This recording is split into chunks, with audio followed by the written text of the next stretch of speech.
Comrade Dan, Comrade Malaki. Make sure it's showing on Facebook, Comrade Malaki. Okay, going there Yes, now. sir.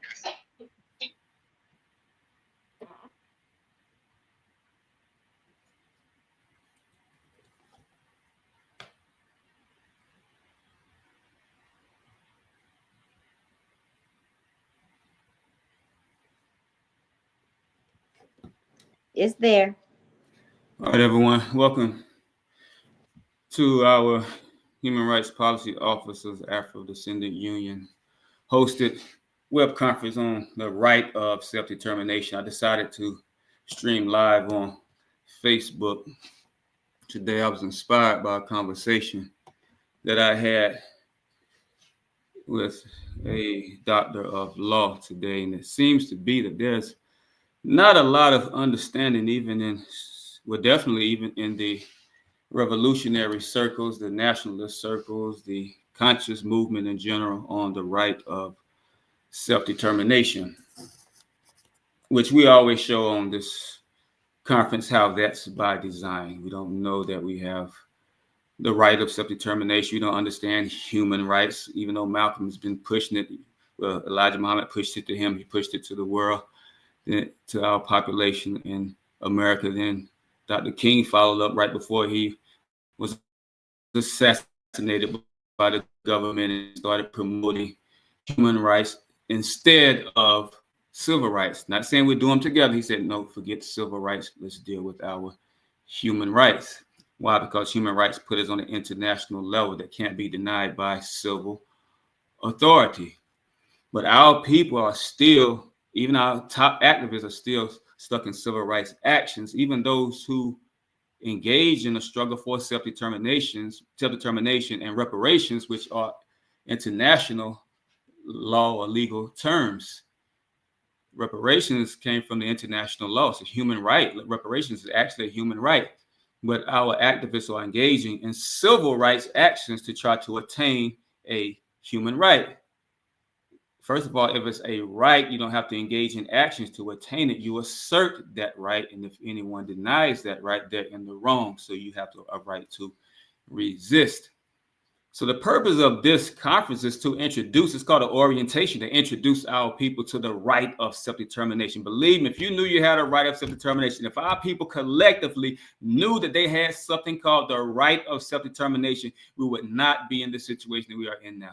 If we knew we had the right of self-determination when we mobilized in Ferguson because of the murder by police of Mike Brown, we wouldn't be in the condition we're in now. Ferguson would be a black city control, it would be a black nation. Baltimore would be a black nation. Wherever black people marched because of George Floyd would be black nations, independent, no more police unless they are our police forces that we created. If we knew we had a right of self-determination. If we knew we had a right of self-determination, we wouldn't be talking about reparations. We would have reparations. But we don't know, so we don't act upon that. 100 or so years ago, our people didn't even know they had a right to govern themselves. So you had no black cities in America. Very few, if any, 100 or so years ago. Some clever black person picked up a law book and said, hold on, we got a right to be the governor, the mayors of these cities ourselves. So they asserted that right.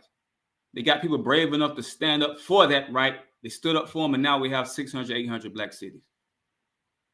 But first, they had to know they had the right.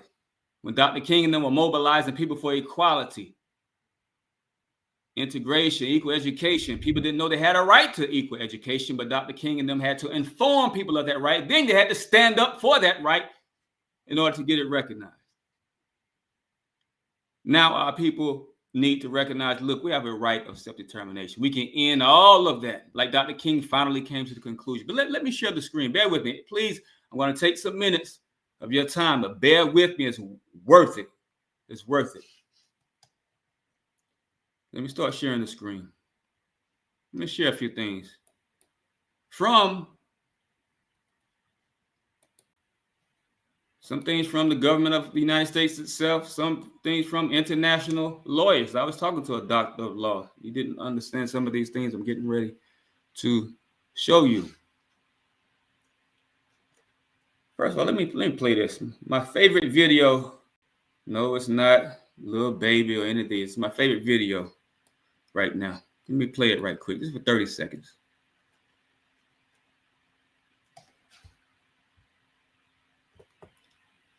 Uh-oh. Here we go. Bear with me.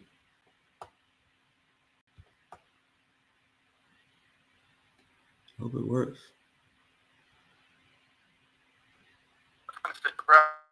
What leverage do we have? Lecture to America. They control the House, the Senate, and the presidency. It's their government. What leverage do we have? But I'm also confused about the leverage that we allegedly have in the face of such an overwhelming mandate that was given to Republicans by the American people. Could you all hear that, Comrade? No, my resources are going down here because It was clear. Yes. Clear. Okay. Loud and clear. I hope you all heard that. I hope you all were listening to the stream heard that. That's the Democratic Party leader of, I think, the House, Hakeem Jeffries, saying, what leverage do we have? How can we stop Donald Trump? What leverage do we have? Man, he got crucified by the public when he made that statement. Well, he was just admitting the truth. You can't stop Donald Trump. You can't stop the Republicans. With civil rights, you can't stop the Republicans. You can't stop anything Donald Trump is trying to do. You can try to throw some little obstacles in a way, he's going to quickly overcome them, but ultimately they can't stop them. Not with civil rights. Not with civil rights. On this call, we're going to introduce you the only way you can stop Donald Trump. Lawfully. Now, you can stop him by trying to assassinate and do something crazy like that. I'm talking about lawfully, the only way to stop Donald Trump, and the only way to guarantee justice for Black people in general anyway. The only way to guarantee that. It's called the right of self-determination. Bear with me. I want to share this because today, someone who I thought knew law pretty well was saying how international law doesn't apply, but international law does apply in the United States. United States are signatories of numerous international treaties, and they have ratified some of these treaties. Number one treaty that we're talking about is called the International Covenant on Civil and Political Rights. I'm not sharing the screen. I just want to read this. This is from Yes. This is from ACLU, American Civil Liberties Union. This is the biggest law organization that fights for civil rights. The biggest. I remember a few years ago, their budget for the year was $309 million. ACLU, you've heard of the ACLU. And the person I was talking to was involved in civil rights law, but he didn't know this right here. Listen, this is what the ACLU is talking about, this International Human Rights Treaty. It says the ICCPR, which is the International Covenant on Civil and Political Rights, is a key international human rights treaty providing a range of protections for civil and political rights. The ICCPR, together with the Universal Declaration of Human Rights and the International Covenant on Economic, Social, and Cultural Rights, are considered the International Bill of Human Rights. The ICCPR obligates countries that have ratified the treaty to protect and preserve human rights. Obligates. Listen, because this brother didn't know that they're obligated to follow these international laws. Why does the U.S. have to comply with the ICCPR? This is a heading in this article. This is what the ACLU is saying. Why does the U.S. have to comply? The U.S. ratified the ICCPR, which is the International Covenant on Civil and Political Rights, in 1992. Upon ratification, the ICCPR became the supreme law of the land under the Supremacy Clause of the United States, which gives ratified treaties the status of federal law. This doctor of law was talking to us saying, no, international law don't trump federal law. It is federal law. Once they ratify a document, an international treaty, it becomes federal law. We got to understand this, people, because we got some key fighters in our liberation struggle, but you can't fight properly if you don't even know your political rights. Dr. King and them had to know civil rights in order to engage in a civil rights struggle. We got to know human rights as suggested by Malcolm X and Dr. King before they killed him in order to engage in a human rights struggle. Revolution is a human right. Self-determination is a human right. Reparations is a human right, and they can't be fought under civil rights struggle. Bear with me. Bear with me. This is the document that they're talking about. If you look on your screen, it's called the International Covenant on Civil and Political Rights. This is the supreme law, according to the ACLU, according to the top civil rights law organization. The top civil rights law organization says this is the top legal document of the United States. And it's called civil rights as well. International Covenant on Civil and Political Rights. Bear with me. We got to get this straight. Article 1, all peoples have the right of self-determination. By virtue of that right, they freely determine their political status and freely pursue their economic, social, and cultural development. Now, what does that mean? That means as all peoples in the United States, you got a few peoples in the United States, a number of people. You got white people, you got indigenous people, you got Afro-descendant people, black people who came from Africa were enslaved. We have a right of self-determination, meaning all these groups, we can declare our status. We can say, look, I'm tired of being a minority under white rule. I declare my political status, or we as a collective declare our political status as independent. And we're going to govern ourselves. So now Trump can't touch us.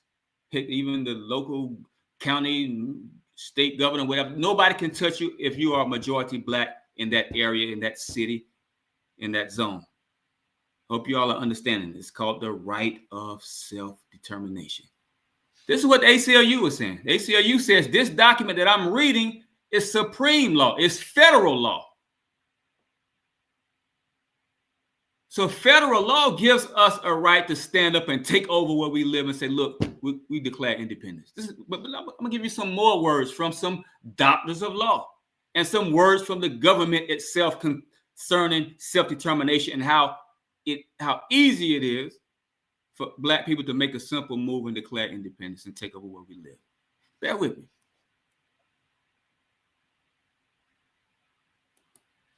Here's a document I often share on here, and this is the reason why we are ignorant of our right of self-determination. This was published by a scholar out of Princeton University and Tel Aviv University, a Caucasian scholar.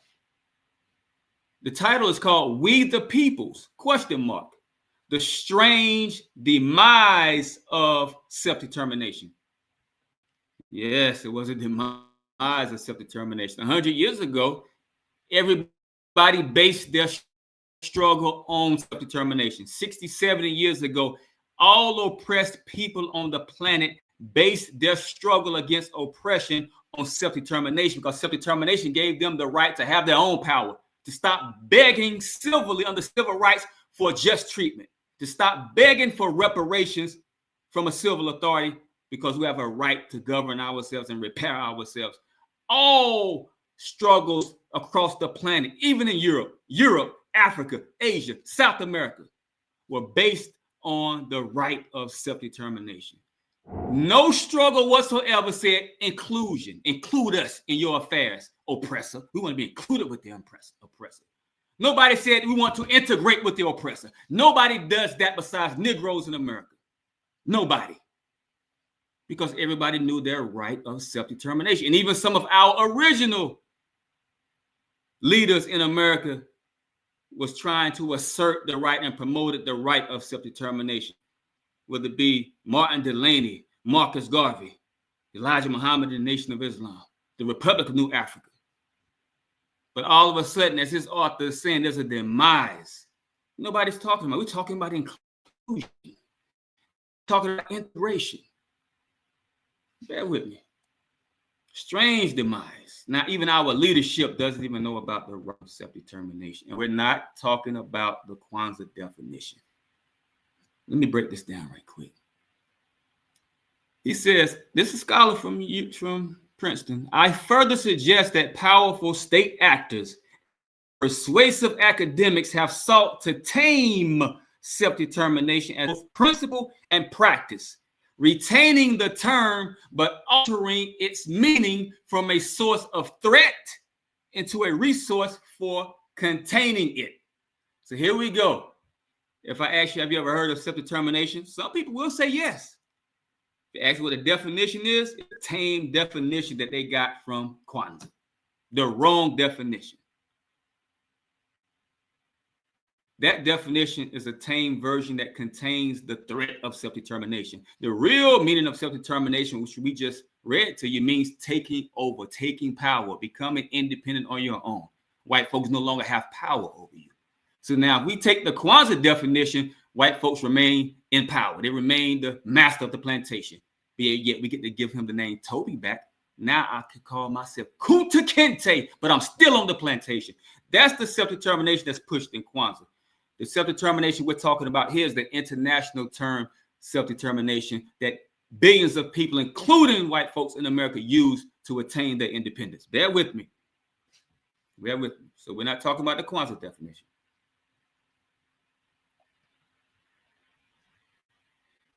This is a white scholar writing on this. He's not a black power advocate. It's a white scholar. He says, at the twilight of World War I, U.S. President Woodrow Wilson enthroned the people's right of self-determination as a paramount principle of international legitimation and warned, self-determination is naive. It is an imperative principle of action which statesmen will henceforth ignore at their peril. Said, look, you can reject self-determination, but it's the people's natural right, God-given right, and it's in their nature to fight to govern themselves and give themselves justice. So if you try to deny that, lawfully you're in the wrong, naturally you're in the wrong, and that struggle will always continue at your peril, because all self-determination struggles end up in a victory for those who are waging the self-determination struggle, because it lawfully can't be denied, even if you have to fight for it. Listen, he writes, Robert Lansing, Wilson's Secretary of State, acknowledged the power of self-determination, but lament, the phrase is simply loaded with dynamite. What a calamity that the phrase was ever uttered. What misery it will cause. Bear with me. Now, this the Secretary of State, the President, Wilson, is promoting self-determination, but he was in Europe promoting it. His Secretary of State was like, hold on, Mr. President, that's loaded with dynamite. What a calamity that you said that. What misery is going to cause, because the Secretary of State wasn't referring to the Europeans that President Woodrow Wilson was talking about. He was talking about the people in America and elsewhere, but namely indigenous people in America and Afro-descendant black people in America. If we decide to assert self-determination, boom, the dynamite, it blows up America's authority.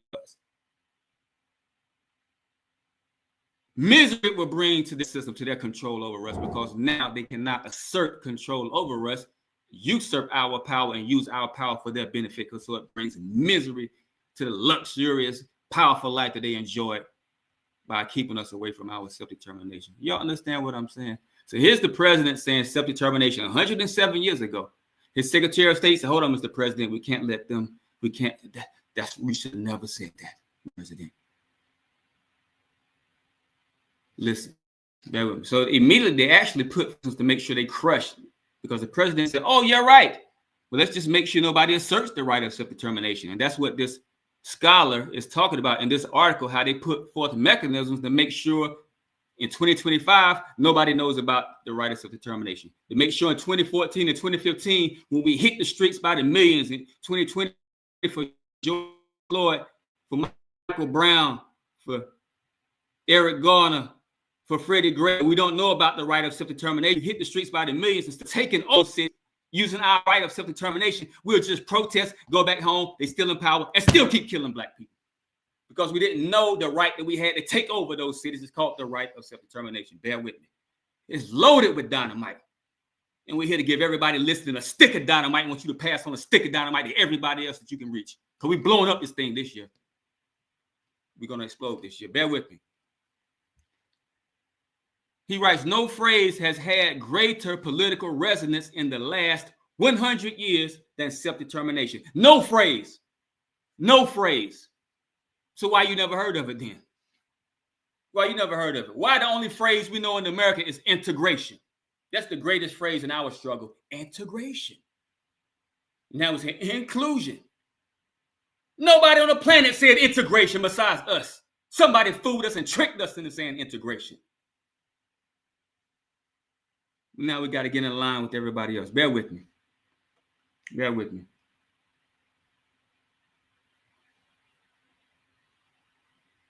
Later championed by Wilson, self-determination likewise loomed over the deliberations at the 1919 Paris Peace Conference. The conference did not deliver on the promise of empowering all peoples, but it let the genie out of the bottle. See, in 1919, he was talking to Europeans. Now, they got free based on self-determination.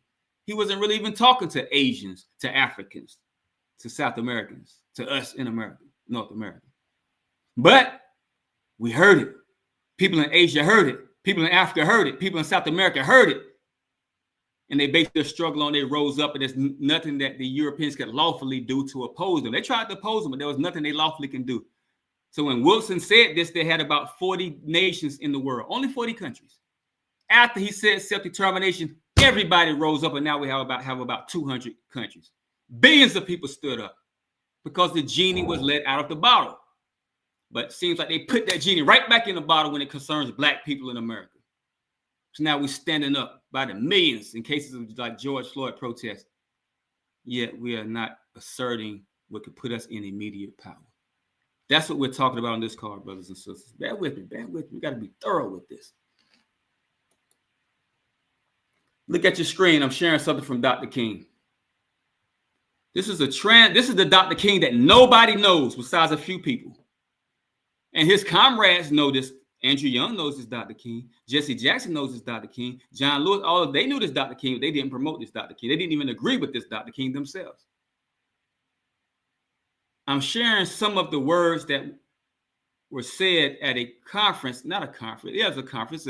It's a strategy meeting, not a conference. A strategy meeting held by the Southern Christian Leadership Conference in Frogmore, South Carolina in 1967, just some months before the government killed Dr. King, the government of America. I like to push that home so you can know the government killed him. He said, we have moved from the era of civil rights to the era of human rights. Now, here we go. Now, everybody taking action right now. They're evoking the spirit of Martin Luther King in their civil rights actions. But how can you invoke the spirit of a man in your civil rights actions when he condemned civil rights actions? Yeah, he was the #1 civil rights activist that we know in history. All over the world, they know Dr. King. Got streets named after Dr. King. Even in French countries in Africa, they got streets named after this man. But here he goes, says, look, we've moved from the era of civil rights. So what are you doing engaging in civil rights struggle? What's the difference between a civil rights and human rights? Malcolm X pointed it out years earlier. Civil rights, you're trying to appeal to them. You're marching, you're protesting, you're boycotting, you're doing all these civil rights actions, trying to reform the government to make a civil authority decision to do right. As Malcolm said, it's in their jurisdiction. You're relying on Uncle Sam to do right by himself. Human rights is outside of Uncle Sam's jurisdiction. He can't stop your assertion of human rights.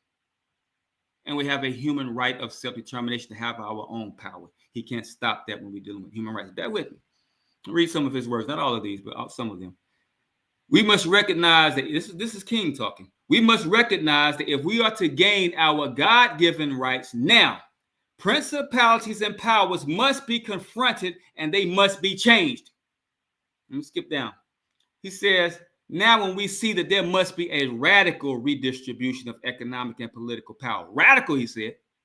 See, people hate radical. I ain't radical.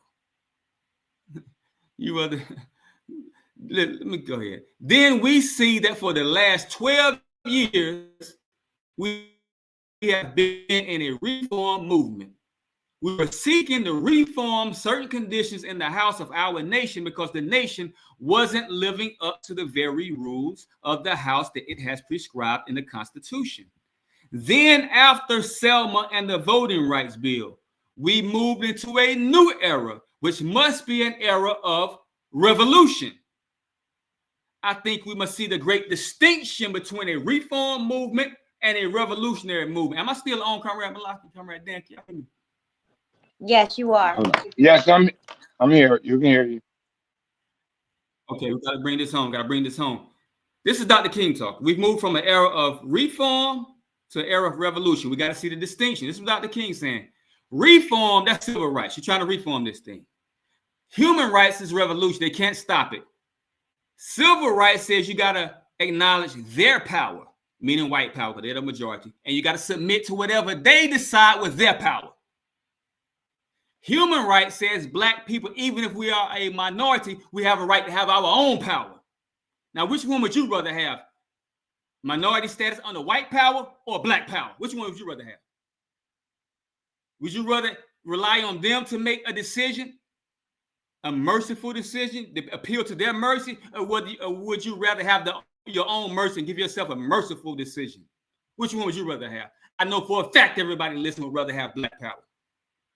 You can't get black power under civil rights, brothers and sisters. It's impossible. You can't have black power under civil rights. We're talking about a black summer here. Black summer is coming up. Bear with me.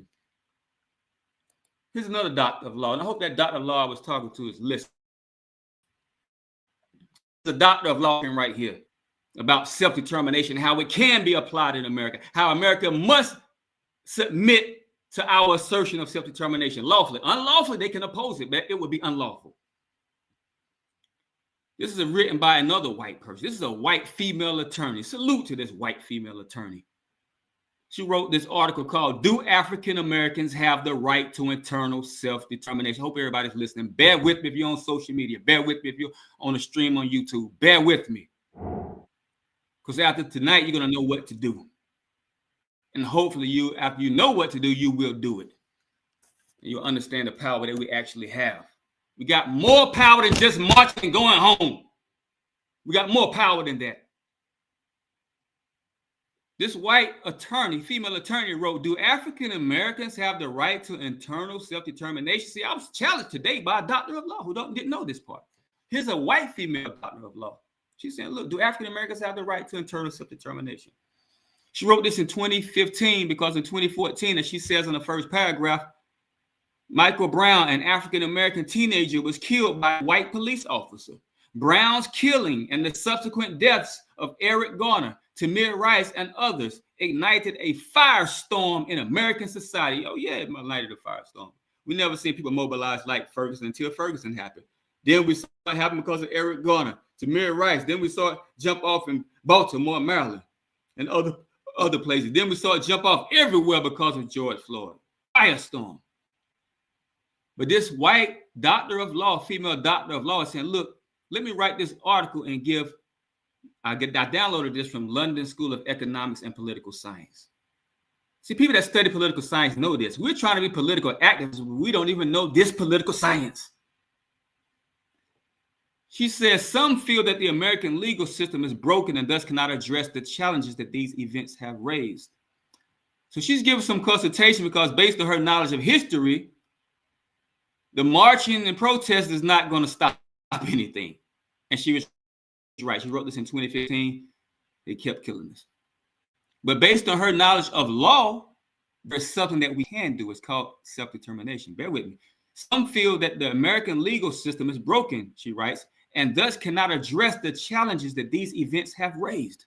Others argue that the domestic system is working perfectly and that it has been designed to work against blacks and other minority groups. That's my argument right there. It has been designed. Everybody listening, please write this term down and look it up later. It's called tyranny of the majority. Look it up. Tyranny of the majority. It's a political science term. You find it in political science. It's defined as an inherent error or weakness in majority rule in which the majority of a population gets what it wants, even against the interests of the minority factions. It is akin to tyranny and oppression. Meaning that if you are a minority, you're always going to get the short end of the stick because majority rules. Even if what the majority wants will take your life, majority rules. Majority has no concern about reparations for black people. So majority rules, you will never get it. The majority has no concern about wrongful convictions. It's not affecting them. They have no concern about gentrification. They're the ones gentrifying us. So you'll never stop it. They don't care about police brutality. They think we're animals anyway. You never stop it. How many of us listen think we can appeal to the morality and the sense of love in white people? The majority. How many think that? King thought that, but he quickly rescinded that thought. Well, it took him some years, but he rescinded that. Anyway, she writes, if the domestic legal system is not seen as one that can effect change, one must ask what other avenues are open to minorities in America. That's what we're here today for, brothers and sisters. What other avenues? This domestic legal system, you can't effect change in it. You can't stop Trump. You can't stop systemic racism. But what else can we do besides keep voting for lesser of evils? She says, this white doctor of law says, one such option is the right to self-determination. Self-determination has been poetically described as the right of a people to decide their own destiny. More prosaically, it ensures a people's right to govern themselves or to participate in their own governance. So she's advocating for Black people. Look, you have an option. You have to keep voting for lesser of evils, protesting, boycotting, etc., trying to get justice. You have what's called the right of self-determination. You can stand up and declare independence and begin governing yourself. This is a white attorney talking.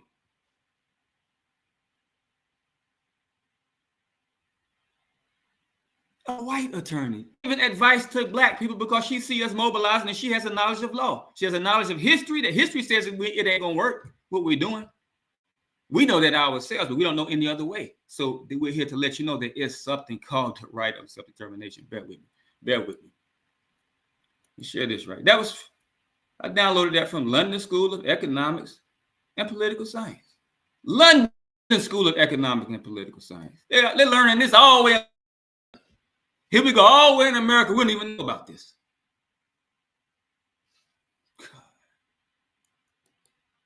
God, that's stupid for a reason. Ignorant for a reason. Look at your screen, brothers and sisters. I bring this home because today somebody surprised me. I mentioned this to the person I was talking to. I said, look, a group of lawyers got together. Doctors of law, professors of law, attorneys, judges. One of them is now the Attorney General. They came together at Hamlin University School of Law, May the 14th, 1993. This is the proceedings of the Conference on African Americans and the Right to Self-Determination. You mean some doctors of law came together to have a conference to talk about Black people's right to self-determination in 1993? Why did they do this? Bear with me. Why did they do this? I'm reading from with their words. Historically, they say, the rights of African Americans in the United States have been discussed almost entirely in terms of United States constitutional law, U.S. civil rights. And that's what the person I was talking to today said. No, nothing trumps the Constitution. No, I ain't said trump the Constitution, but self-determination is part of the Constitution. Listen what these lawyers are saying. It says, rather than in the broader international legal framework, human and collective rights. However, important recent developments and perspectives raise questions. In September 1992, the United States ratified the International Covenant on Civil and Political Rights developed under the auspices of the United Nations. This covenant protects the right to self-determination. Listen now. The right to non-discrimination, the right to remedy, which is reparations. This covenant protects that. So these doctors of law said, look, if the United States just ratified it, which we just showed you, when they ratified it, it becomes supreme law. So doctors of law, judges, lawyers, attorneys, professors of law, they said, look, if it's not a supreme law, we still address Black issues under constitutional right, under constitutional rights, civil rights, and constitutional law, rather than in this human rights framework of self-determination. These doctors of law are saying this at this conference, and look, now Black people can, if we have a grievance for anything, we just simply say, we assert our right of self-determination. We take over, so forget police brutality, because now we control the police in this city. We run this city. This is what these doctors of law, a whole bunch of doctors of law got together and discussed this. Doctors of law. This wasn't a Black Power conference. It was discussing Black Power, that's what self-determination is. But it wasn't a Black Panther conference. It wasn't a Nation of Islam conference. It wasn't a Hate the White Man conference. It wasn't a Black Nationalist conference. It wasn't a Pan-African conference. It was a conference of doctors of law coming together because America had just ratified the most powerful tool that we have as Black people. Yeah, we don't even know about it. How many people listening ever heard of the International Covenant on Civil and Political Rights? How many people listening? I guarantee you 99% haven't heard of it. But here's doctors of law. They immediately organized this conference as soon as America ratified it, because they said, look, now we got a tool as Black people. Now we have a tool. Instead of relying on them, let's just simply assert our right of self-determination. That's what the white female attorney was saying in the last article I shared. You can govern yourselves. You ain't got to keep marching because of police brutality. You ain't got to keep asking for reparations. You ain't got to keep marching because of wrongful convictions. Stand up as a collective, assert your right, and take control. We're going to tell you how to do that in a minute. I'm just showing you how this is the law. This is the supreme law in America. These are the discussions of lawyers, of doctors of law. It's not discussion of a radical person named Ramzu or human rights policy officers. This is what the doctors of law are saying themselves. But they are not activists like us. They're just doctors of law. It's time for us as activists, those who claim to be about that life, it's time for us to stand and assert the rights that we learned that we have. I know you don't know it now, but you're learning right now. So you got to do something about it. Listen, these are what doctors of law are saying. This is what they are saying. Listen, if so, then our gathering here today is historic because it represents the effort of African-American and indeed American thinkers to free their minds because we trapped. They're saying we're trapped in this. What they say, we're trapped in an enslavement paradigm, stuck. You think we got to twist our minds trying to figure out a way of civil rights action to take to stop Donald Trump? Right now, that's what we're doing. That's what our best minds and best leaders are thinking right now. They're twisting their minds. What can we do to try to stop this man? Because they're dealing with civil rights. But now our minds on this call, we're free. All we know we have to do is assert the right of self-determination, and he has no more power. But we got to organize. Come on, bear with me. Free their minds from the intellectually crushing and oppressive paradigms that have served only to loop back toward the past. That's what we're doing. We're looping back, doing the same thing we did 50 years ago, 40 years ago, 30 years ago, 20 years ago, 10 years ago, 5 years ago. Says, thus assuring that in relation to American pluralistic societal development, we shall continue to turn in purposeless circles around our original strange attraction to various forms of enslavement, servitude, domestication, and consequent materialism and dehumanization. Purposeless circles. If you look at all of our struggles, look at them. We're doing the same thing over and over again. Purposeless circles. Look at our reparation struggle. We're doing the same thing we was doing for reparation 30 years ago, 20 years ago, 10 years ago. Purposeless circles. Purposeless circles. I got to criticize. I love you all. That's why I got to criticize so we can get somewhere. You can't get nowhere without critique. Bear with me. Our attempt today, this is these doctors of law talking. Our attempt today to begin the process of reorienting intellectual thought around the right to self-determination. That's what we're doing, brothers and sisters. We're trying to reorient your intellectual thought because everybody listening, you're intellectuals. Everybody on Facebook, social media, intellectuals. You're intellectuals. I see your posts. Y'all deep. Y'all woke. But it's not oriented towards something that can liberate us. You're giving us some knowledge, but now I become a slave with a bunch of books, a bunch of knowledge, controlled by somebody that may even have lesser knowledge than me. Donald Trump ain't got more knowledge than none of us on this call, on this conference, but he in control. Them white folks don't know nothing, but they in control. We want our intellect to revolve around something that can liberate us immediately. So they say our attempt to begin the process of reorienting intellectual thought around the right to self-determination is first of all an act toward intellectual liberation. We're trying to free your minds now. This intellectual liberation, because now you know, oh man, there is something that we can do. I know I didn't know anything. I thought I was deep. I knew all this stuff. I'm in Egypt right now as we speak. I know kinetic knowledge. We rebuilt the pyramids. We did all this. Hotel, brother. I was deep. But my intellect wasn't liberated because I didn't even know how to get free for black people. How to liberate black people. What can we do in America besides marching, protesting, going to meetings every week, every month, every year, having conferences? I didn't know anything. So this is an act toward intellectual liberation first. Now you know that there's something you can do. Now you can think beyond civil rights actions. It says, and is a historical landmark suggesting that we have finally broken free of the enslavement paradigm. This is lawyers talking now. It's not rounds of people get on me and say, you keep criticizing people, putting us down. Well, here's some lawyers. Let these lawyers put you down. They say you are a slave. That's what these lawyers are saying that. You are a slave, woke person. If you're not dealing with self-determination, you're still a slave. He says enslavement paradigms and can now begin to contribute positively and meaningfully to African American freedom. These are doctors of law talking. They said, look, if it wasn't dealing with self-determination, it didn't contribute positively. It didn't contribute meaningfully.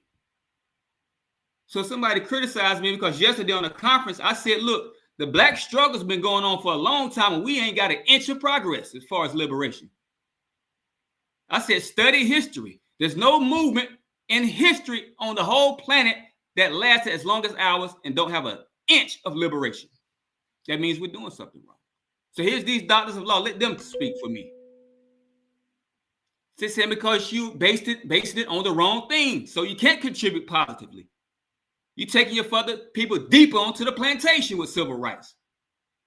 You're increasing Trump's power by saying we're going to protest Trump. If you protest the Trump, that means you're acknowledging the power that he has. And you're demeaning the power that we have to take power. So how can you contribute meaningfully engaging in civil rights actions? Bear with me. Bear with. These are doctors of law speaking. Let me close this document out. I'm gonna read something from the Attorney General of Minnesota right quick. He was at this conference. Listen. Keith Ellison, look him up. Good brother. He tried to join our movements and stuff. He joined the Nation of Islam one time. I don't know why he quit. Maybe he didn't see progress. I don't know. I know why I left some of these organizations. I can't keep just going to meetings. Bear with me. This is what Keith Ellison, Attorney General, said. Bear with me. He said, so integration is something that has really not been fulfilling and rewarding.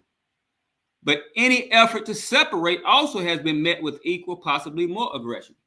That's why some people that do know about self-determination, they're afraid of the aggression of the government. Even though the government can't lawfully oppose us, they'll try to oppose us. So you're afraid of the aggression. So he said, okay, integration not going to get us anywhere. When we try to separate, yeah, they're going to come with some aggression. Says, so given those two dynamics, it is clear that the status of the African-American citizen is still that of being a subject of the state and not a citizen of it. And on that ground, the right to self-determination certainly needs to be recognized and even fought for. We're not saying you're not going to have to fight for it, brothers and sisters. Dr. King had mobilized hundreds of thousands of people to march for civil rights. Yeah, they had to struggle. Some of them got busted upside their head. Some of them got put in jail. A couple of them died. Only a few out of hundreds of thousands, out of millions. Some of them had to pay that price. But it was worth struggling for to them. So now we're talking about the ultimate right that we have to be liberated. It's right. It's worth being fought for. This is what the Attorney General is saying, Keith Ellison. She said, because you ain't going to get nowhere remaining integrated in American society fighting for civil rights, you're not going to get anywhere. And if you're not getting anywhere with that, then fight for your right of self-determination. Stand up to assert it, even if you have to fight for it. At least it's progressive. You ain't progressing on the civil rights. Bear with me. These are, download this document. Look it up. It's called The Proceedings. I want y'all to look it up. Read it on your own. It's a good document. I can't read it all on this conference.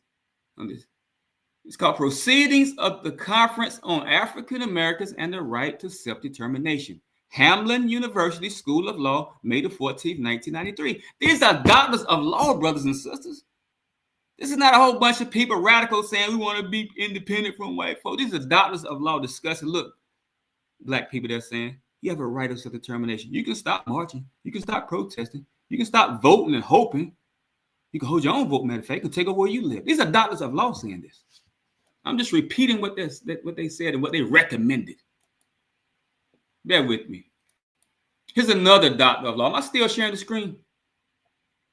Yes, you are. Yes, Here's another doctor of law. I got to be thorough, brothers and sisters. You got to leave here with a PhD and knowing what to do. Because right now we're in remedial retarded classes in school concerning political actions. And it's evident because we ain't got nowhere. Most powerful, influential people on the earth, yet we the biggest slaves, biggest subjects. Because we don't know what to do. As it says in the first book of Isaiah, we got to learn what to do. That's what God was telling people. He said, look, I don't care about you keep having these meetings, these gatherings. That's what God said. He said the same thing that can be applied to us today. He don't care nothing about that. So you got to learn what to do, how to fight for the oppressed. That's what a good book says. On your screen is a document I'm sharing, a publication that I downloaded this from Temple University School. It's written by a professor of law at Georgia State University Law School. It's called All Peoples Have a Right to Self-Determination, Henry J. Richardson III's Liberatory Perspective on Racial Justice. They saying to get racial justice is simply assert your right of self-determination. But I'm going to read a few things. Now I'm sharing this from all these doctors of law. Yet some of our doctors of law don't even know this.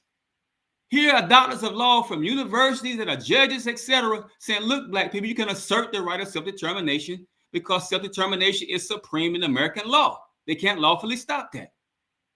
Yeah, one doctor of law today told me, that's just a theory. That's not a theory, that's the law. Here are other doctors of law saying the same thing I'm saying.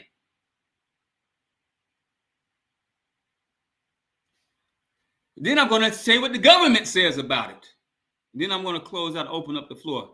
All peoples have a right to self-determination. Henry J. Richardson III's Liberatory Perspective on Racial Justice, written by Natsu Taylor Saito, an Asian American professor of law at Georgia State University Law School.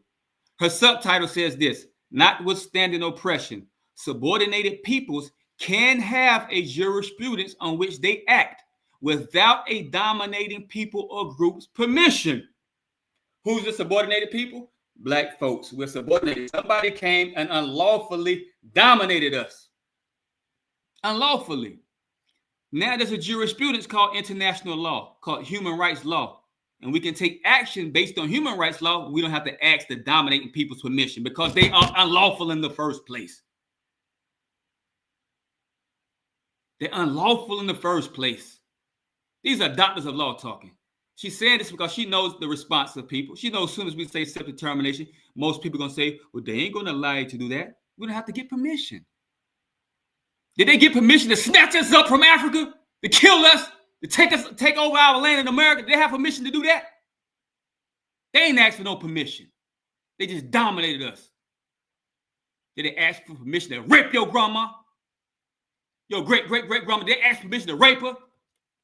Hey, they were raping men too. Did they ask for permission for that? Did they ask permission to force labor, put our people under forced labor for hundreds of years? They didn't ask permission for that. So what we look like asking for permission to get our rights back, to assert our rights, especially when the so-called oppressor is the one who acknowledges the rights themselves nowadays. So whose fault is it now if we don't assert our right of self-determination? It's not their fault.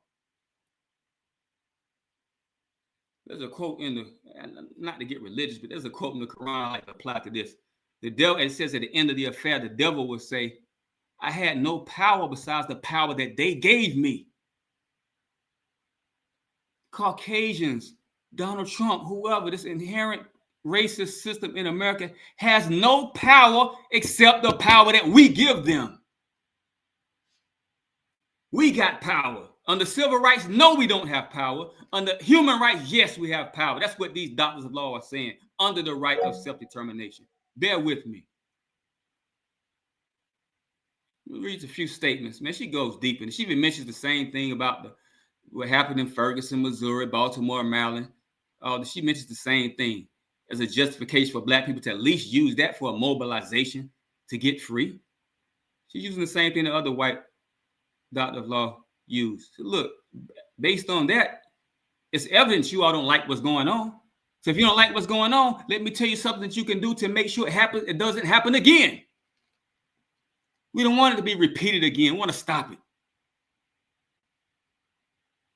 She writes, are African Americans and other peoples of color in the United States engaging in or even considering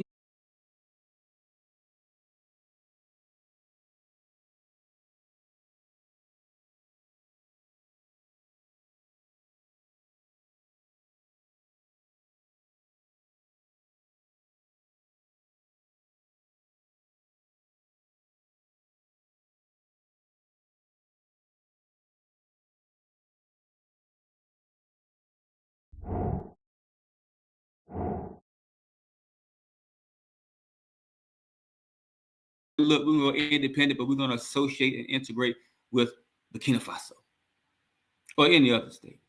It says, or the emergence of any other political status freely determined by a people constitute modes of implementing the right of self-determination of that people. In other words, self-determination can take many forms, but they all involve empowerment rather than equal treatment at the hands of the state. We're talking about moving with power. We got a power to determine how we want to engage with the United States. It's up to us to determine that. Not asking for equal treatment. We're moving with this is what black power is. Black power is self-determination. So all of you who like screaming, I like screaming black power myself. So all of you like saying black power, this is black power. This is what self-determination is. Black power is actually a self-determination phrase. We really close this thing out. With words from the U.S. government. Somebody said self-determination doesn't apply to the U.S. government. Don't listen to self-determination. Yes, it does apply. As we just pointed out earlier, they have subscribed and ratified the International Covenant. They're under the supremacy of the International Covenant on Civil and Political Rights. They must acknowledge and supposedly protect the right of self-determination. So if you look at your screen, I'm sharing a document from the hearing. This is the proof. Here are proceedings and transcript of a hearing that the United States government had in 2016 called U.S. Policy Toward National Self-Determination Movements. What does the United States government say about self-determination movements? Overall, they say, of course, that since they ratified these documents, they must agree with it. But they discuss on how it's been part of their policy to support self-determination movements around the world if it's in the interest of America. For instance, if America don't like Iran, and there's an ethnic group inside Iran that want to assert their right of self-determination and break up the power of Iran, America will support that one. When it comes to self-determination movements inside of America, they don't support it.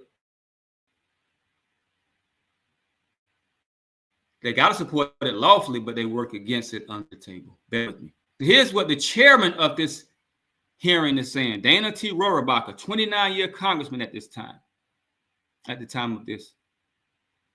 He says, as advocates of democratic government and human rights, we cannot help but have sympathy with the grievances of many of these self-determination movements. Now, this is the chairman, U.S. government chairman of this hearing, Congressman Rohrabacher, saying, look, America has subscribed to human rights. We're advocates of human rights.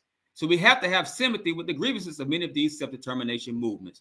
He says they are often based on legitimate complaints and aspire to change a political structure that they quite often had no voice in creating. That's our number one justification, brothers and sisters. If we did not create this political system called the American government, then we have a right to develop our own political structure. It's called the right of self-determination. That's what he's talking about. Bear with me. I'll read a few of his other words. What is wrong with new states? That's what he's saying, because we're going to create a new state in America, maybe some new states, meaning some new independent black nations in America, whether it be a city or a block, or east side, west side, north side, or south side. So he's saying, what is wrong with new states? What is wrong with changing borders that have been created by monarchs back 2 centuries ago? Because we're going to change some borders this year. And after all, our country is a product of the self-determination movement. Bear with me. He said America is a product of self-determination itself, because the number one action, brothers and sisters, of self-determination is to simply declare independence as a collective. That's the number one action. And that's what America did in 1776, July the 4th, 1776. That's what we're going to do on July the 4th, 2025. Bear with me. He's going to tell how easy it is, because it's collective, right? So you have to show that it's the popular will of the people that you're talking about gaining independence of their own power. Do the people really want that? How do they make that decision? How do we know that they want self-determination? He's going to go over, give an example in San Diego. He says, and if the majority of people in San Diego end up being people who would prefer that they live in Mexico, I'm sorry. They have a right to vote on it, and it's adios, San Diego. He's talking about how all peoples in America can assert their right of self-determination in various ways. He's talking about San Diego, which may be Mexican people, who San Diego really belonged to them anyway. It was illegally taken from them. He said if they want to become part of Mexico, they can have a vote on it and just separate from America. And it's adios. All they had to do is vote and show that it's the public popular will of the people of San Diego. All we have to do as black people, wherever we live, is to show that it's our popular will to say adios to American racism. It's our popular will to say adios to Donald Trump. All we have to do is show it's our popular will to say that, look, we want reparations. And we take that reparations. It's our popular will to say, look, we want to end police brutality and wrongful convictions. And if it's our popular will, then we now control the police force and we create our own police force. If those jailhouses or prisons are located in our city, then we free those who deserve to be free. That's the right of self-determination. This is what the United States government is saying at a hearing in 2016.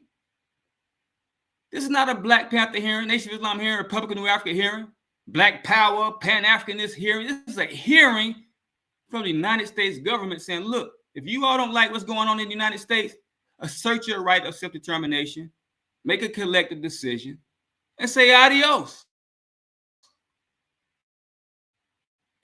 Rocket science. Now I'm getting ready to close out. We want to share this example. The closest example we have of self-determination is what happened in Mexico just about 4 years or so. In Mexico, Mexico, they got Afro-descendants down there as well. People who are descended from slaves. So some of those descendants of slaves, here's the title of the article. New Afro-descendant municipality emerges in Mexico amid invisibility and discrimination. Look at these black people in Mexico did. It said July 31st was a historic day for the Mexican town of Yucatan Guerrero. After almost 10 years of filing formal requests, it detached itself from the municipality of Azoyo to become part of a new self-proclaimed Afro-descendant municipality. Listen, skip down. Lack of resources and centuries of racial discrimination were among the causes that triggered the request that state Congress never answered. They never answered our request, brothers and sisters. Keep requesting that they let our political prisoners free. Keep requesting for reparations. Keep requesting for them to stop police brutality. They write this. So based on Article 39 of the Mexican Constitution, which establishes people's right, people's self-determination, non-communities joined to form the new municipality. So based on their right of self-determination, because in 1981, Mexico government ratified the International Covenant on Civil and Political Rights. And the first thing it says is self-determination. So they incorporated it in their federal law. Just like when the United States ratified the International Covenant in 1992, they incorporated that document into federal law. So self-determination is now federal law. So just like these people here in Mexico, Afro-descendants, black people, decided to say, let's just detach ourselves. So look, we declare independence. We're running this ourselves. Based on self-determination, we have the right to do the same thing. That's an example in Mexico. But you see the U.S. congressman just said the same thing. We can detach ourselves. It's not rocket science. We don't have to keep begging, pleading for mercy. Let's give ourselves mercy. That's what this call is about. Learning that we have a right of self-determination. We can do whatever it takes. Whatever it takes, by any means necessary. Let me show. Forgive me. Let me share this right. Forgive me, please. I want to share this right quick.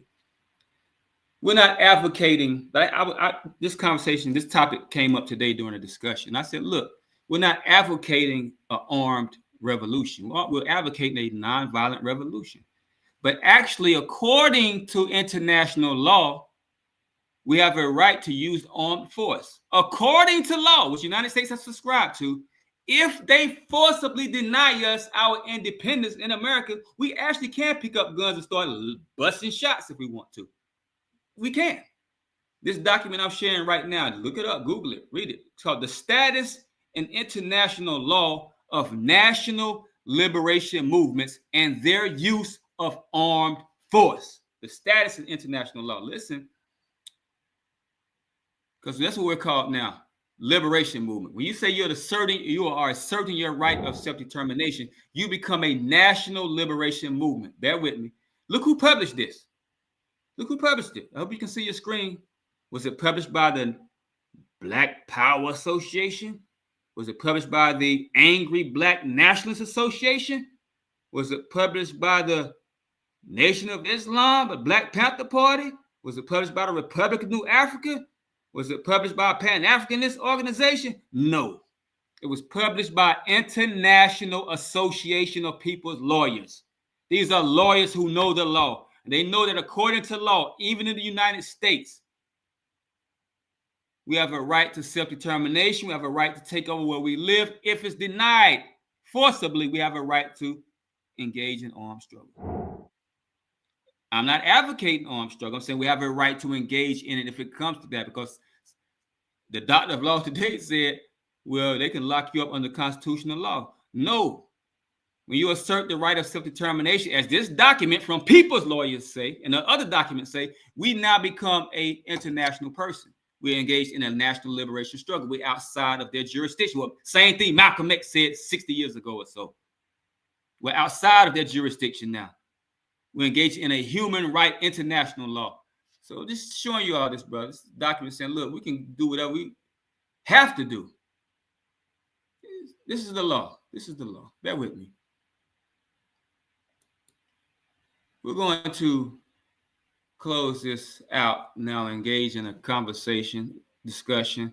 Also, the floor will be open for questions, answers, input, critiques as well. I may leave Facebook open a little bit to see if there's any questions on Facebook. If you got any questions on Facebook, ask them now so we can address them first before I close out the live stream on Facebook. But everybody listening, there's something going on this summer. We're calling it Black Summer 2025. On July the 4th, we're calling on Black people everywhere to rise up. We need you, if you're listening, in your community, in your city. Let's rise up and do what these doctors of law have suggested. Let's do what even the American government itself members have suggested. Let's do what God himself suggests. Let's follow the leadership of Malcolm X, of Martin Luther King. Let's pick up that baton. Let's do what our natural sense of concern and love for ourselves dictates that we do. And that's to separate from this government, to take control, to stop what's going on, brothers and sisters. Do what the hysteria dictates, the hysteria that's going on right now because of what Donald Trump is doing. It dictates that you got to do something because they just admitted they can't do nothing under civil rights. Only thing you have left, Black people, is the right of self-determination to stop what's going on, to stop what Donald Trump is implementing, to stop the systemic racism in general. That's all you have is what we're talking about. That's all you have. So will you stand with us, organize with us to stop that, to get us some final justice? I'm sure everybody listening, you understood what we went over, you agree with it, and you are willing to stand up for yourself and your kind and your people. You love yourself enough to do that. So we're going to open up the floor for questions and answers, but in Black Summer 25, go to my page. You go to Black Summer page on Facebook. Go to my Facebook profile page. You see my news feed or whatever you call it. You see different posts about what's going on in Black Summer. Call the hotline, which Comrade Malaki is putting on Facebook feed, and she's putting in the chat box here, 888-999-6530 if you want to get involved, 888-999-6530. Everybody needs to stand up and organize. I know some people listening right now, you're just breezing through my Facebook page. What Rams you talking about? Oh, man, he was talking some strong talk. I'm out of here. Ain't going to participate, though. If you don't participate, I swear, I pray that Donald Trump knock on your door or send the agents at your door. It's coming, brothers and sisters. It's coming. I pray that you suffer for not participating. And that's what you're going to suffer. But I pray it comes to you, not everybody else that participates. We got it, brother. It's a numbers game. Those who stand, it's for it. Those who sit down and don't do anything, that means you are against it. It's either or. It's either or. Because those who are sitting down is saying, look, we don't agree with that. We don't agree with self-determination. We don't agree with Black independence. We think we should remain under white folks. We think we should remain under Donald Trump. We think we should remain subjects. We should remain minority class forever. I think we should just keep begging for reparations forever, begging for justice forever. That's what you're saying when you don't stand up.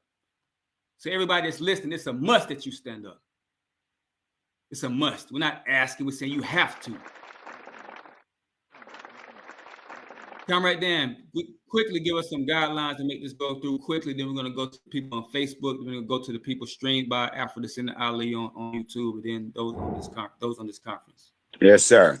Salute to the officers and welcome to any guests that's on this conference. I'm here to give some simple instructions, but the most important thing is that you share this information with your friends and family to make sure they understand and they know that this exists. Make sure you share the website. You share this web conference. It's Sundays is Afro-Descendant Union. Thursdays is just a community call. That's for everyone. Orientation into the right of self-determination. So you understand and know what it is you can do. Being that the Democratic Party, which is a minority party, and we being part of the minority party, that they're the minority. There's nothing can be done through that way. So as they throw in the towel. But right now I'm gonna give us a couple of some directions. First of all, if you have a question or comment or an idea or want to do a shout out, let us know how you found out about the conference. You tap your screen, you highlight your mic, you tap your screen, or excuse me, raise your hand. You'll be called on, tap your screen, highlight your mic, ask your question, comment, or a shout out, go back on mute. No one is to just blurt out in this conference. Just kind of be respectful to the others because someone else might be wanting to say something and you cut over top of them. And most importantly, we're not talking about fear, what they're going to do or not going to do. Also, if you don't want to speak out in the chat, if you don't want to speak out verbally, you can put it in the chat and it will be read out for you. This is it, ladies and gentlemen. This is the game changer. This is what's going to make all the difference in the world to all the people who is being oppressed. And there's a lot of us being oppressed. So with that being said, I'm going to turn it back over to Comrade Ramsey. But remember, raise your hand when you're ready to speak and let Comrade Ramsey call on you. Salute.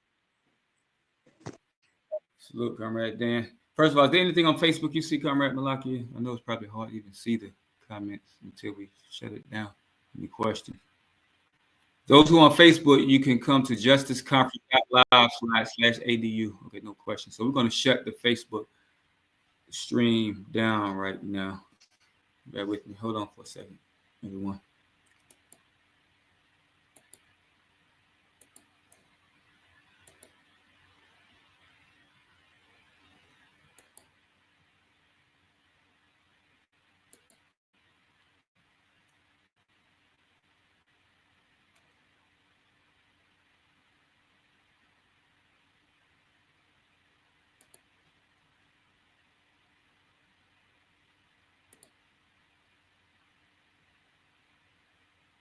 I think I ended the Facebook stream, yeah.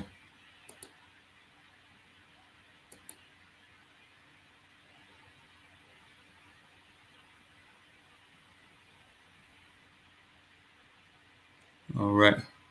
We're now back on the conference. I ended the Facebook stream. You all, after this conference, go and make some comments on there so the algorithm can pick it up. Salute, Comrade. I have something before we bring Comrade Desiree up. Could you explain when and what happens when you assert your right of self-determination and how it takes you out of the civil rights in this local government's jurisdiction for the people who may still have that fear of whatever they're going to do and not going to let us do to what we have the power to do? Salute. Yeah, sir. But when you assert your right of self-determination, number one, that's an international right. It's collective right now. You can't just do it as one person, it's a collective. It takes you out of their jurisdiction. You're now an international person. You're on your own, under your own laws. Whatever territory you declare that on, there's nothing that they can do to stop you. Now you're just independent of that. But it has to be a collective assertion by the people on whatever territory that they live on. It can't be just one or two people. So that's as simple as it gets. Then you just begin governing it yourself, running it yourself. If it's a black city, you can get the black people to agree with it that's already in government, then it's easier. But if not, you just set up your own police force, begin policing it, just like they're doing now in some place in a little neighborhood in Ohio. Do the same thing on a bigger scale, block by block. Start policing it, start controlling the territory. Like in Detroit, block is not every block, but some blocks got houses, many houses that's empty. Now they're your houses. Now you control them under the local new housing authority. You give those out to those in need. You got your own police force. Just start governing the city. City is already really running by itself because government officials, they just sit in the office and claim a title. They don't really run anything. The city's already on automation. But now you control it once you declare independence over that. I don't know if that was clear, Comrade Dan. Yes, sir. Yes, sir. It's clear. The basic thing that they need to hear is that once you assert your right, that you're no longer in their jurisdiction. That's what people have to understand, that they have no more authority over you. So lawfully, there's nothing they can do. This is written, it's law. It's been ratified by the United States. So the United States government, they have been known to go back on their treaties or whatever, but this one they can't go back on. This one cannot be changed. It cannot be rescinded because there's other government bodies that's supporting this. Salute. Yeah, they can't lawfully oppose what we are doing, just like the government themselves said. All we got to do is say adios to them, have a vote or express the popular will, and there's nothing that they can do to stop it. They said that. And these different doctors of law that we shared today said the same thing and suggested, look, you have a right of self-determination, Black people. Just go ahead and utilize that. Comrade Desiree, go ahead.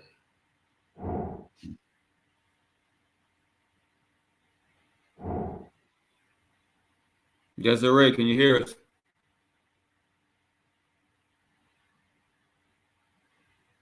Any other comments, questions, input, critiques, shout outs? You're free to speak.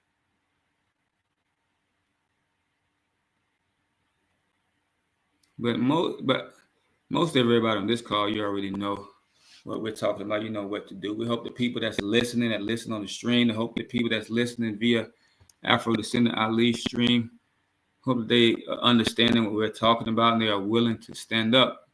We're supposed to leave this call or be empowered and gain understanding, more and more understanding and clarification on this call so that we can have confidence and have an understanding enough to go and alert others, make others aware that they have a right of self-determination.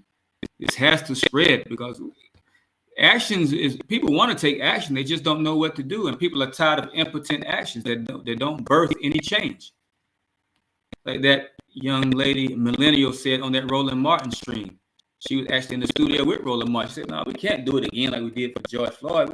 Nothing happened after that. We hit the streets by the millions. Something has to be produced by our mobilization. Comrade Winona, salute. We're now in discussion session. Thanks for showing up. Probably saw us on Facebook. The floor is now open. Anyone who wants to make any comments, suggestions, input, critique, shout outs, you're free to speak. All right, Desiree, go ahead.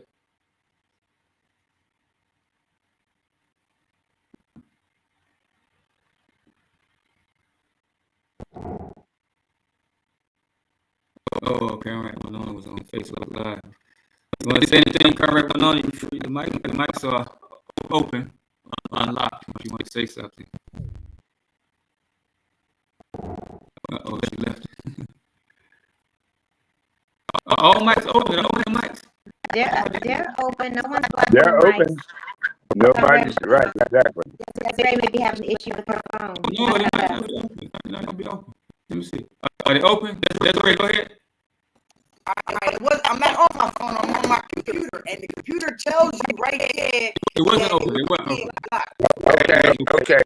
Go ahead. Anyway, just being thankful, being here. I have a couple of questions that I want to ask, but of course, I'm gonna read something positive for the brothers and sisters out of Marcus Garvey's message to the people. That's 20 living for something.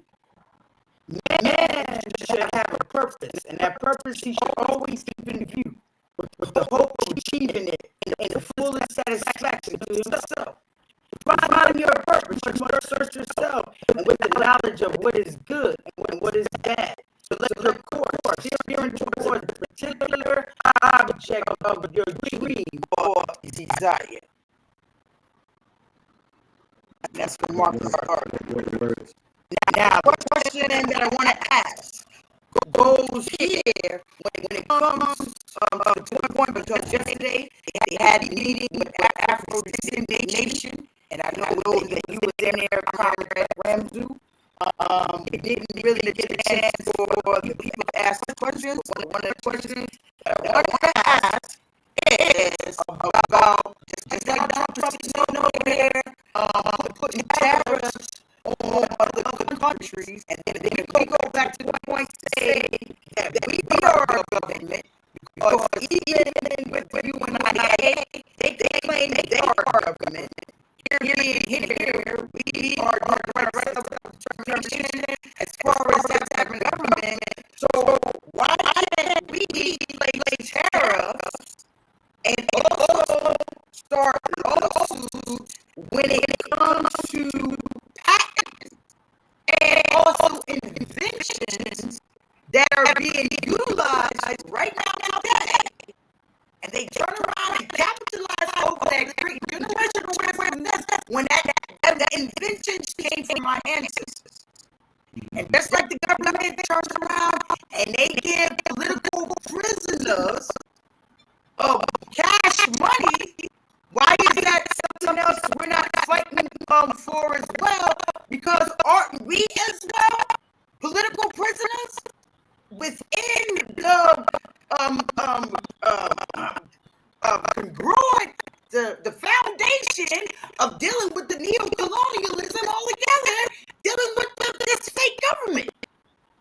And we have on our own land. But anyway, that's the question that I want to ask. Okay, which question? Said again, the question is the question of the government.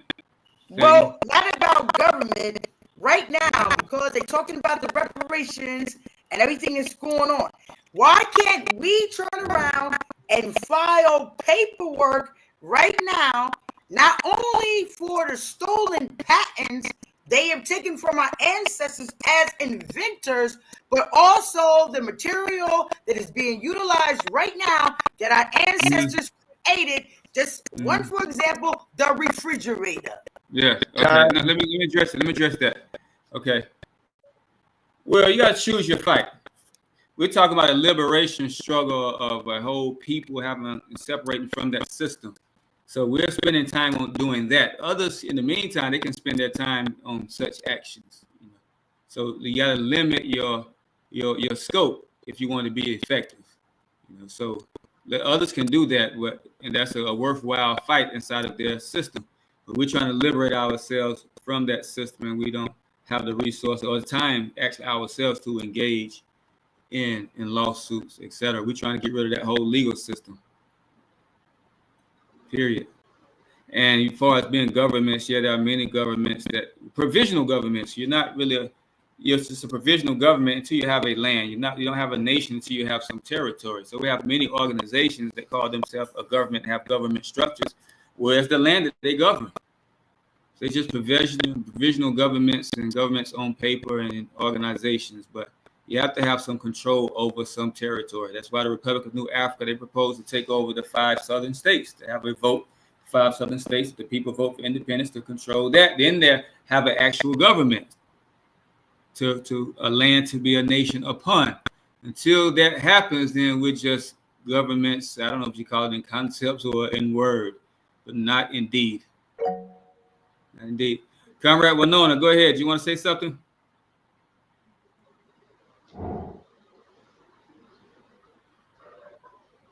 Let me see if I could do this right. I heard you. Can you hear me? Writing? Yes, ma'am. Oh, okay. I'm sorry, I got kicked offline. Salute everyone. I miss you guys. I miss coming on and talking and asking questions. The question I have, I believe I probably asked this before, but in light of I'm definitely down for asserting our rights to self-determination in America. I definitely see the need for it. That's why when I was there, I did what I could do in terms of trying to educate people and about their rights to assert their rights to self-determination. As you know, I'm on the continent right now. I'm in Nigeria, and it's a whole different ballgame here. And I'm just curious as to how would a Nigerian assert their right for self-determination here. There's talks of they're trying to separate the country from the Muslims and the Christians and the tribes, the Hausa, Igbos, Yorubas. It's just a lot of division going on. And I'm just, since I'm here, I'm just curious, how would asserting one's right of self-determination play out for a Nigerian? Good question. Good question. Nigeria is Devin, your mic is open. I'm gonna close it now. Nigeria is the second home of mine, or third or fourth home of mine as well. Matter of fact, my driver's license used to be Nigerian, but Nigeria is in a interesting position. Same position that many others are in, but Nigeria is, can I say, the case is more elevated case, so to speak. You have the Northerners, and you have the Southerners, divided Christians and Muslims. Resource-wise, a lot of oil, of course, is in the South, not much in the North. Then you have I think the Biafra people that once tried to declare independence as well.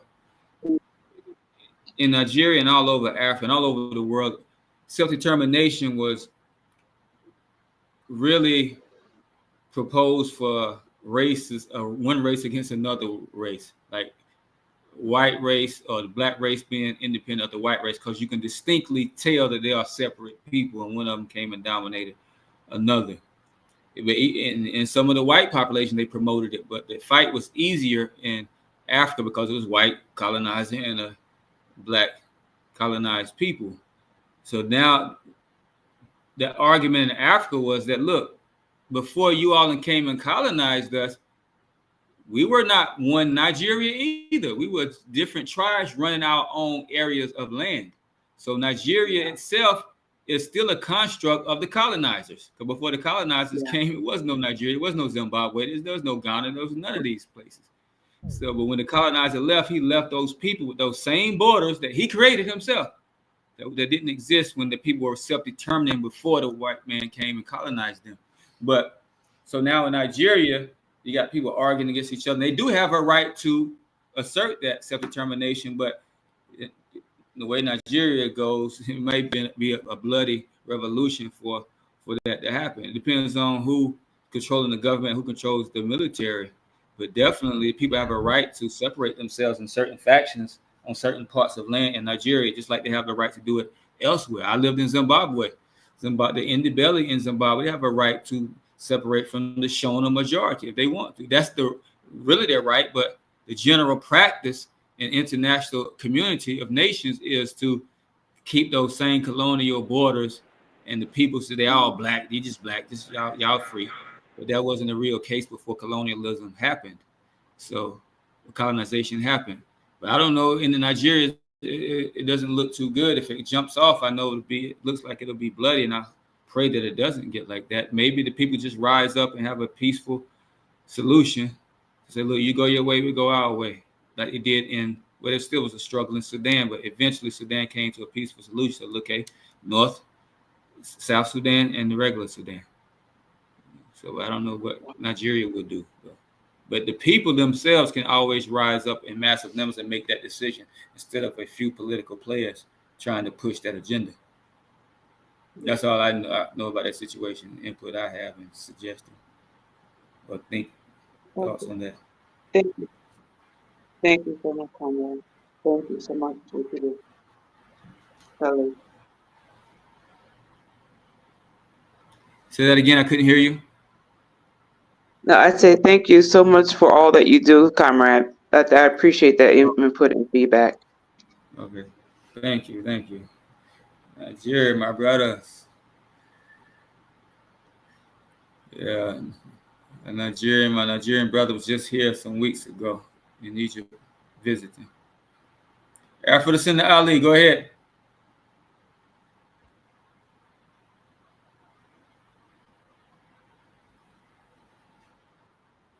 Yes, sir.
Great work. Great work. We appreciate you, brother.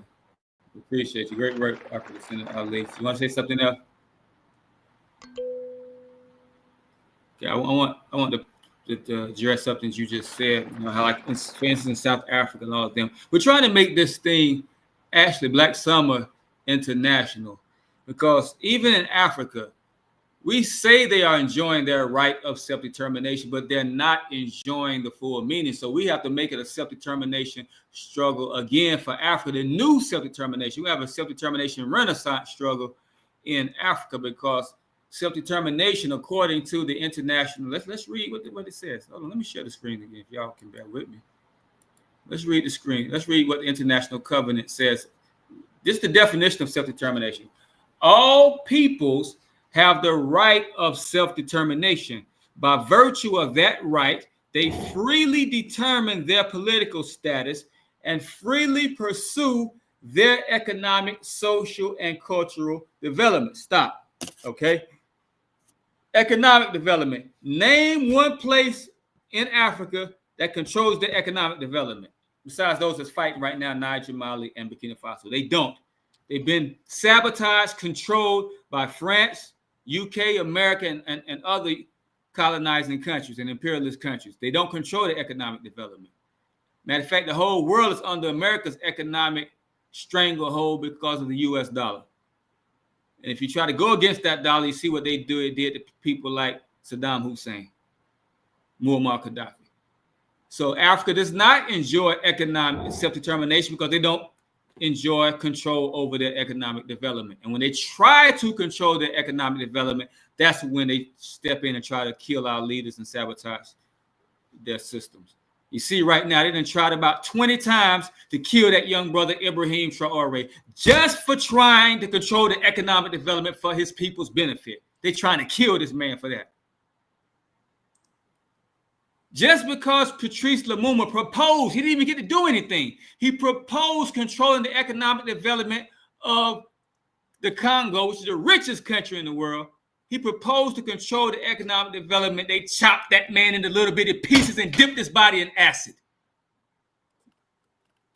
And the white men that did it admitted to what they did, just because he proposed to control the economy. They'll let him have political status. Okay. Have political status. You're independent, Mr. African president, as long as we control your resources. So nowhere in Africa is enjoying the full self-determination that international law is speaking about, is advocating. They don't control that development. So they don't control their social development either. So they don't control the way the society is developed. It's developed upon economic control and domination of others. So we promote this revolution worldwide. Because worldwide, nobody's enjoying full self-determination, and they must rebel against imperialists who take it upon themselves to make themselves the gods of the economy of the world. So yeah, in Africa, they're not enjoying it, just like we're not enjoying our full self-determination. No bit of self-determination in America. Even in Africa, they're not enjoying full self-determination. So this is for South Africa. This is for Nigeria. And if they were enjoying full self-determination, then Africa wouldn't be in the position that it's in now. Africa is so poor. People are so poor right now because somebody else controls the economy. And when they control the economy, the people work for almost free, for little or nothing. They extract the resource for little or nothing. The people don't benefit from the resources. All that mining going on, nobody benefits. They let a few players and few corrupt government officials benefit from it. Nobody benefits from the oil of Nigeria. Nigeria should look like a big Dubai. It should look like a big Dubai. Nigeria got places that look like Dubai, but 99% of the country look like the slums, and people are poor and suffering because they're stealing all the wealth. The few people are taking all that oil wealth into their own hands. So now revolution is coming. Self-determination is coming. Those leaders who don't stand up against imperialism, they got to fall by the wayside or get taken out. Or get taken just like they took them out in those Mali, Niger. Sellouts got to get taken out. Any other comments? Any questions? Black summer. It's a black summer everywhere. In America and Africa and Asia and South America, it's a black summer. I got my hand up. Go ahead, Comrade Stephen. So unless I missed it, how many places now are asserting their self-determination rights? That can be used as an example where it's actually happening and working. There's 200 places around the planet that's asserting their right of self-determination. 200 places? About 200 nations. All the nations are asserting the right of self-determination. 200 nations. Okay. Well, once that word self-determination was mentioned, there was about 40 nations. Once they mentioned self-determination, then everybody stood up and started fighting for self-determination, and now we have about 200 nations, all because of self-determination. For instance, even Ukraine used to be part. Let me share something right quick for you, brother. Good question, Comrade Stephen. Let me share something. Am I sharing the screen? It's trying. Yes. It's here. Okay. There you go. Yeah. Right now, America's assisting Ukraine to try to aggressively actually trying to contain Russia. That's why the war is about in Ukraine. America was illegally trying to contain Russia by partnering with countries and giving countries the weapons and setting up missiles to surround Russia. So anyway, Russia got in the fight. So that's what the fight in Ukraine is about. But Ukraine used to be part of the Soviet Union until they utilized their right of self-determination and declared independence in 1991. This is their Declaration of Independence I'm sharing on the screen. It's only like 2 sentences. Let me read this. In view of the mortal danger surrounding Ukraine in connection with the state coup in the USSR, the Soviet Union, on August 19, 1991, continuing the 1,000-year tradition of state development in Ukraine, proceeding from the right of a nation to self-determination in accordance with the Charter of the United Nations and other international legal documents, and implementing the Declaration of State Sovereignty of Ukraine, the Verkhovna Rada of Ukraine Soviet Republic solemnly declares independence of Ukraine. So they said they're basing it on the right of self-determination, just like many other nations did. They said, okay, we got a right of self-determination. All y'all signed on to this. United States, you signed on to it. Soviet Union, you signed on to it. France, you signed on to it. Great Britain, you signed on to it. So if we got a right of self-determination, then we declare our independence.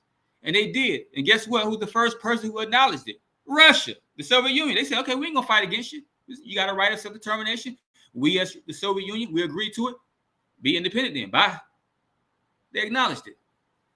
Same way the United States lawfully must acknowledge us. They may unlawfully oppose it, but lawfully they must acknowledge our independence when we declare it. So examples are all over the place. All these different nations were once part of one big colonized entity until they learned of the right of self-determination, or until it started being promoted. They said, okay, we're going to stand up and declare our own independence. So now, you probably heard of the term, I don't know if you heard of it. They used to say the sun never sets on the British Empire. That's what they used to say. The sun never sets on the British Empire because the whole world was almost the British Empire. They controlled everywhere. Till nations started rising up based on self-determination and declaring their independence. So the examples that we see, there's no example in the United States because nobody has done it yet. Just like there was no example in Ukraine till somebody did it. There was no example in South Africa, Zimbabwe, Kenya, Vietnam, Philippines, Thailand, Malaysia, Singapore. I could go on name 160 countries that there was no example until somebody there did it. So now you, Stephen, you are setting the example yourself for America in Detroit.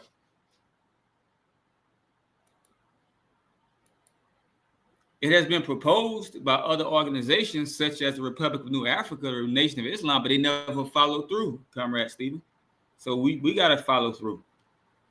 Go ahead, So Comrade Stephen. is the Bahamas is the Bahamas one there?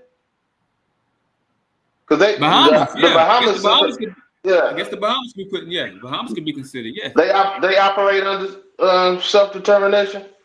Bahamas. Every nation is independent, operate on the same principle. Just like United States itself, like we read from that document, U.S. hearing on self-determination movements, the congressman said, and after all, our country is a product of the self-determination movement because they declared independence from Britain, from the UK. Everything, hey, we go back to the biblical days, even though it wasn't the term, they didn't use that term. Maybe they used the term in Hebrew language. What did God tell the children of Israel to do? Take possession and declare independence. Create your own government. Govern yourselves. Self-determination. That was the whole movement. That was the movement of Jesus, was self-determination. That's why they charged him with trying to take over the government. He was trying to rally the people to assert their right of self-determination and take power from the Roman colonizers. So they charged him with trying to take over the government. And Jesus quoted the law. He said, the law says the people have the power. The law says ye are gods. If you translate that into proper English, it says the law says the people have the power. Power was translated as Elo, as God, power. People have the power. Elohim was people with power. So Jesus said the law. He didn't say the scripture says. It says the law says. They said, Jesus, what are you doing trying to get the people to stand up and take over this area? He says the law says the people have power. The people are the power. And that's what we're saying. We have power, brothers and sisters. So go ahead and possess the land. Any other comments? And what they also Stephen, since we're on that, I know Stephen is a brother of the scriptures, and some of us maybe I call myself a brother of the scriptures as well.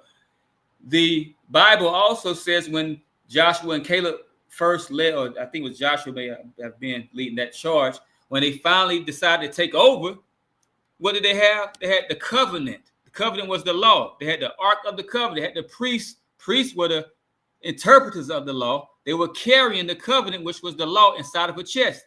And the people got behind the law. So, okay, the law up front, we're behind the law, and we're going to chant down the walls of Jericho and take over that city.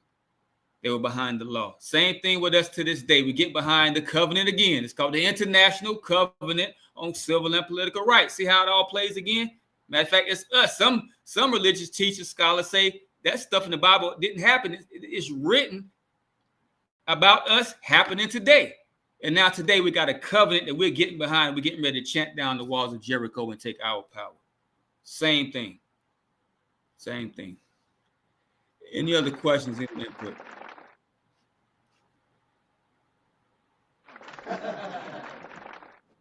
Comrade Amina has a question in the chat. Go ahead, Comrade Amina. You should read the question then. She says, although Kamala wanted our vote, she believes in self-determination.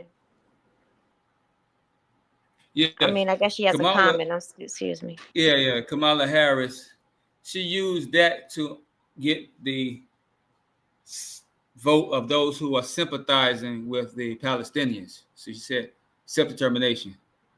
Then she turned around and says, Israel has a right to defend itself. he go $20 billion, $100 billion to blow up the blow babies' heads off their shoulders. But she was saying that because a lot of her constituents were sympathizing with the Palestinians. So he said the Palestinians have a right of self-determination, which means they have a right to do what Hamas did. Hamas broke free October the 7th and did what they had to do. And there was no such thing as innocent civilians. Those civilians were weapons of war. They were illegally occupying land. They were combatants. As a matter of fact, if you even view the history, those civilians kill more people than the soldiers do. Look at the history of what's been going on for years. Those same civilians that's been illegally taking people's houses, moving from Europe, moving to some Palestinians' house, kicking them out, killing some of them, they were not innocent on October the 7th. They're not innocent. If somebody kills somebody, takes their car, and I'm driving around in that car, and somebody come and fight back trying to take their car, I'm not innocent. Even if I'm riding with the person who I know stole that car, I'm not innocent. Matter of fact, if the police catch me, I'm going to jail too. I'm in trouble too. I'm not innocent. So she was saying that because the whole world, and she's a lawyer too, the whole world recognizes that the Palestinians have a right of self-determination. And as we showed in that last document I shared, because they have a right of self-determination and it's being denied, they have a right to armed resistance. They have a right to blow up what they can. They have a right to shoot up what they can in order to try to get their self-determination. They're justified in doing what they did on October the 7th. That's what that document I was sharing was talking about. It's pointing out. Just like if they deny us our right of self-determination, we can blow up what we have to blow up if we have to. We're not advocating that, but if it comes down to it, we got to do what we have to do. Comrade Shams. Black Power race first. Black Power race first. Yeah, Trump went to United Nations and tried to withdraw the United States from being under international law, but he failed to realize that it's the family and nations and the people themselves that back up and bind that law. He forgot that. He left that part out. He forgot all about that. He can withdraw all he wants to. There's a document that I have on my site that describes exactly what he did when he went to the United Nations. And it shows that even without him belonging or having any affiliation with the United Nations or wanting or accepting any international law, nation states and people have the right to defend themselves. They do. The international community, the family and nations, those who go through the same plight and have the same interests, have the right to back them up as well. Black Power race first. Black Power race first. So if he withdraws, like I said, they're still under international law. If he withdraws, that makes the United States itself illegitimate because they utilize their self-determination themselves. If he withdraws, a lot of their interest falls. If he withdraws, he did withdraw from the Human Rights Council because he doesn't want to be held accountable. So he withdrew from the council because the council, they monitors, they publish reports. He don't want to be part of an organization that keeps publishing reports against the United States. So I understand him doing that, being a violator of human rights. But he still can't stop the implementation or assertion of human rights lawfully. He can't suspend what the United States have already done as far as ratifying things and making them supreme in law. He can try, and even if he does try, it's our natural God-given right. Anyway, any other questions, any comments, any input? We appreciate everybody for participating. This is an extraordinary conversation. We appreciate everybody for engaging in this conversation. We appreciate those who listen online. We appreciate those who are still listening and did listen with Afro-descendant Ali and those who will see that live stream there as well at a later time. This is simply a discussion explaining and advocating what we have a right to do. We're not explaining and advocating things that we have already tried within the civil rights arena that has proven ineffective and has no power, especially on the Democratic Party or even as a minority population in the United States. It has no weight unless we can affect the hearts of white folks. I'm not trying to affect the hearts of white folks. I'm trying to affect the heart of black people because I know where your heart is. I know you want the best for yourself. So now we can make that collective decision without relying on a majority inside of a civil rights jurisprudence arena. So we are promoting this conversation. This conversation is promoting those actions, that discussion. Self-determination equals black power. Self-determination equals justice for us if we simply assert it. So please leave this call with that in your mind, and knowing that it's collective, know that you have to reach out to others. Explain the right of self-determination to as many people as you can.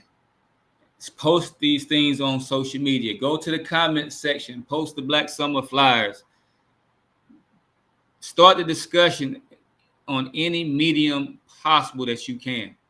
It's spreading, it's spreading, it's spreading, brothers and sisters. Don't believe that what you're doing is not having an effect. Believe me, it's having an effect. I had some great conversations today. It's having an effect. A lot of people are coming aboard.